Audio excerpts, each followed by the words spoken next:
Bueno, su secretario de Ganadería, Agricultura y Pesca, Juan Ignacio Bufa, gracias por atendernos. ¿Cuál es el fundamento que quiere el gobierno para firmar en las próximas horas, en los próximos minutos, este decreto de emergencia agropecuaria? Bien, antes que nada agradecer a todos ustedes, la presencia de todos ustedes acá. Sabemos que llamamos con muy poco tiempo de anticipación, pero era muy importante poder comunicar los primeros pasos que estamos dando en torno a la emergencia agropecuaria. Como es sabido, desde hace bastante tiempo, sobre todo la zona sur del país, viene atravesando una situación de déficit hídrico que se ha ido agudizando.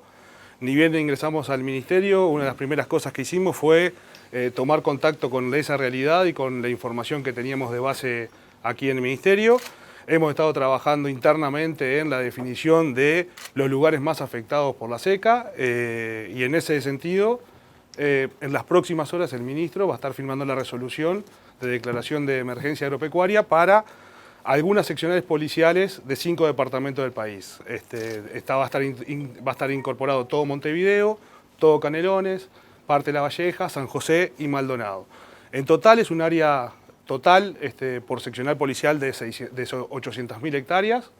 Esas 800.000 hectáreas, cuando las traducimos en superficie productiva, porque ahí hay muchos centros poblados y carreteras y demás, se traduce en cerca de 500.000 hectáreas, son 6.000 dicoses afectados. Y bueno, el foco de esta emergencia agropecuaria va a estar sobre todo los productores familiares, que es un grupo que se ha venido priorizando en el aterrizaje de políticas públicas, y también productores, vamos a ampliar un poco esa definición a productores, a pequeños productores que son realmente los que están pasando situaciones más complicadas. ¿Y qué implica la emergencia agropecuaria? ¿Existencia crediticia, mejoras en forraje? Básicamente, ¿a qué se atiende? Bien, recordemos de que la declaración de emergencia agropecuaria activa una serie de mecanismos por parte del Ministerio para generar apoyos. ¿De dónde vienen esas ayudas? Vienen a partir de rentas generales de un fondo de emergencia agropecuaria, que hoy se ubica en torno a los 8 millones de dólares, dependiendo del tipo de cambio que uno le ponga a ese dinero. Con ese dinero se van a instrumentar algunas medidas de apoyo directo al productor y algunas otras que estamos trabajando intensamente para poder traducirlas en algunas herramientas asociadas más que nada a aspectos crediticios. ¿Cuáles son esas medidas directas a los productores? Bien, anteriormente se venía trabajando fuertemente en la compra de ración y la asistencia con ración para productores ganaderos y lecheros. Acá estamos analizando ampliar un poquitito esas ayudas directas porque la realidad es muy compleja. Los que estamos en contacto con el sector agropecuario sabemos de que muchos sistemas no solo precisan ración, necesitan otro tipo de soluciones. Entonces estamos trabajando en articular de una manera un poco más amplia esas ayudas directas a los productores. ¿Desde cuándo serán esas ayudas? ¿Cuándo empieza a aplicarse? Bien, la resolución va a ser firmada en las próximas horas y ya todo el equipo del Ministerio está trabajando intensamente en desarrollar los mecanismos para la recepción de solicitudes de esas ayudas y la aprobación de las mismas. ¿Cuántos productores se van a ver beneficiados aproximadamente? Bueno, eso lo estamos trabajando. Para esta zona afectada tenemos 5.400 productores familiares, ese es el universo total de productores para estas seccionales policiales, y bueno, estamos evaluando a ver cómo podemos aterrizar las ayudas. Sobre todo nos parece que vamos a tener un alcance un poco más amplio a partir de algunos instrumentos financieros más allá de las ayudas directas. ¿No tiene que tener deuda, UFA, esos productores que se adhieren a... Exactamente, estamos trabajando, por eso es muy importante y quiero resaltar el trabajo de todos los directores, los nuevos directores del Ministerio, que hemos trabajado en forma mancomunada y coordinada, que realmente ha sido un gran gusto. Uno de los temas es el endeudamiento que tienen los productores de anteriores fondos de emergencia agropecuaria. En ese sentido, te agradezco la pregunta porque exhortamos a los productores que mantienen deuda a poder acercarse a las oficinas del Ministerio y a las microfinanzas del BRO para poder empezar a regularizar un poco esas situaciones. ¿Medidas concretas para el sector lechero? Acá, como te decía, van a haber medidas asociadas a apoyos directos, que estamos instrumentándolo de una manera un poco más amplia que solo ración, y por el otro lado algunos instrumentos financieros para el sector lechero para que los productores definan cómo aterrizar esas ayudas. Usted hablaba de otras medidas. ¿Qué otras medidas, por ejemplo, además de la ración?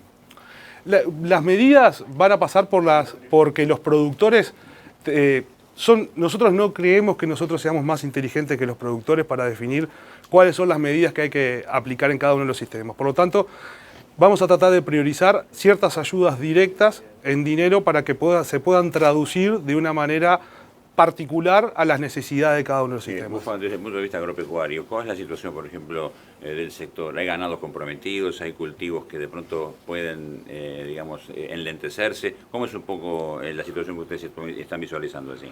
Y siempre cuando atravesamos una situación de seca, se generan muchos problemas que son los que vemos en el campo, pero sobre todo que esos problemas se trasladan en el tiempo, mucho tiempo después.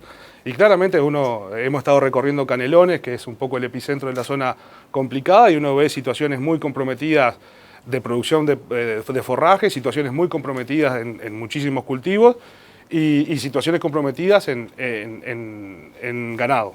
¿Habrá menos pariciones, por ejemplo, este año? ¿Ustedes visualizan eso? A ver, nosotros tenemos los centores, se realizan en primavera.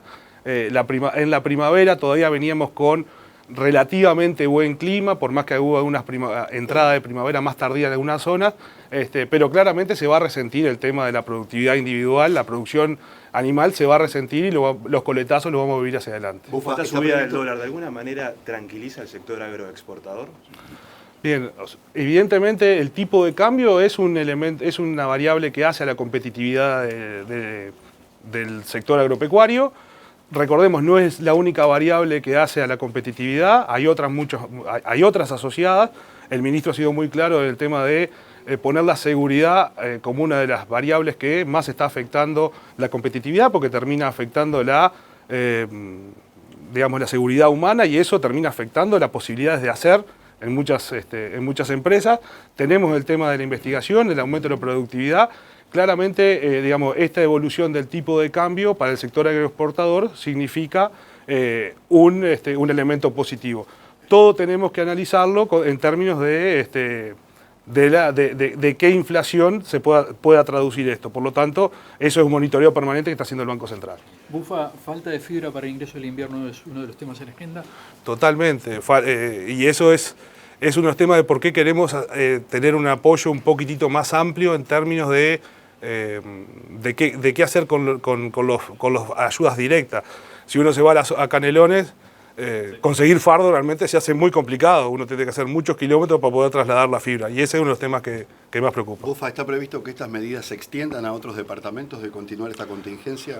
Bien, acá en el Ministerio estamos en permanente monitoreo de la situación climática a nivel de todo el país y eso es sujeto de evaluación permanente. Subsecretario, ¿alguna novedad de cara con la Fiscalía, el Ministerio, otras dependencias para esta Dirección Nacional Rural para trabajar contra el abigeato? Agenda concreta, no tenemos reunión pactada, pero sí el tema está instalado a máxima jerarquía en términos políticos. Ustedes ya lo vieron las reuniones que han habido con los dos ministerios que están encabezando la propuesta, el Interior y el Ministerio de Ganadería, y la orientación política va a ser en avanzar en este sentido. Hay previsto algunos cursos asociados a los militares que van a estar custodiando las fronteras, que ya están instrumentados y se van a empezar a ejecutar a partir del miércoles. Ahora, pero para esta guardia, ¿se espera implementar nuevos efectivos? ¿Se va a hacer un llamado para esta guardia o se va a tomar ya del Ministerio del Interior, de efectivos que ya están trabajando? Creo que es una pregunta que corresponde hacerla al Ministro del Interior, pero sí decirte que es máxima prioridad por parte de este gobierno de preservar la seguridad y eso se ha ponderado alto políticamente. Bufa, ¿se ha solicitado por parte de Colonización alguna medida respecto a las rentas de los productores afectados? Es un tema que nos preocupa, es un tema que estuvimos conversando con el delegado del Ministerio, Rodrigo Herrero, en Colonización. Lo hemos planteado, recordemos que Colonización tiene su independencia, es un ente autónomo, pero hemos planteado la preocupación por el tema de las rentas en este marco, en estas zonas de crisis climática. Gracias por su tiempo. No, gracias a usted y a las órdenes.